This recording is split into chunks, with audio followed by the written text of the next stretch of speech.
The director of Harry and Meghan's Netflix series has accused Buckingham Palace of trying to discredit the documentary after a senior royal aide claimed they weren't approached for comment. Now, Liz Garbus told Vanity Fair magazine that making it gave her an insight into the alleged mind games that the Duke and Duchess of Sussex spoke about in the programme because they had been approached along with Kensington Palace, she says. Well, both royal houses later clarified that someone from the Netflix production team had reached out to the royal palaces, but they hadn't been able to verify who the email was from. Now, reading this and rereading it as I've had to, so basically, at the end, I think we all saw it at the end of the Netflix documentary, it said, royal palaces decided not to comment. Royal palaces then came out spitting feathers, saying we were never given the opportunity. Everybody's been trying to work out who said what to whom.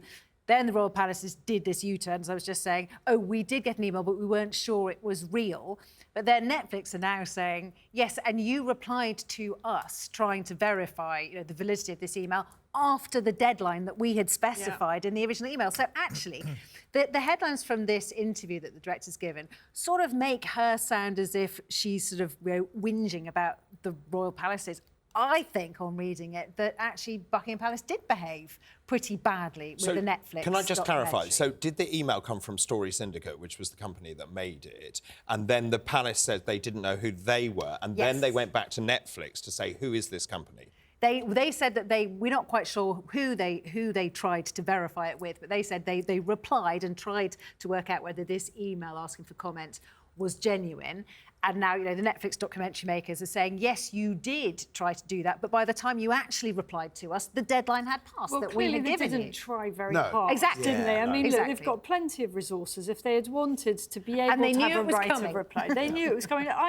I'm curiously slightly changing my position on the whole Meghan and Harry thing. Not totally changing it, but listening to Harry's story, it's quite clear to me that there were many instances in which he was treated badly by the palace, by the establishment, by the system. One thing stands out to me, which I hadn't heard anywhere else covered, which is that he learned of his own brother's engagement to Kate Middleton via a palace statement.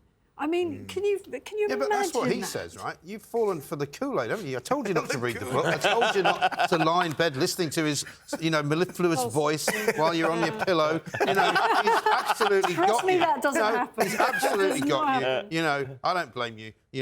Everybody's going to fall for that. But we don't know if he's telling the truth. I mean, half of what he said has been proven to be untrue. I'm not and sure everybody half knows. of it You've worked with the royals. Look, I just think it's not as black and white as everybody is saying. And I bet you haven't read the book. I'm not going to read it. And people like you, and also Richard, my partner, who just la la la. I'm not listening. I don't want to know. He's a liar. He's been because a proven liar. I just want to, slam Harry and Meghan the whole time. I've been a bit guilty of that, but I wanted to listen to the book. I'm listening to it on Audible. It's absolutely compelling. I think that it is a bit more nuanced than some people. Yeah, well, it may well be.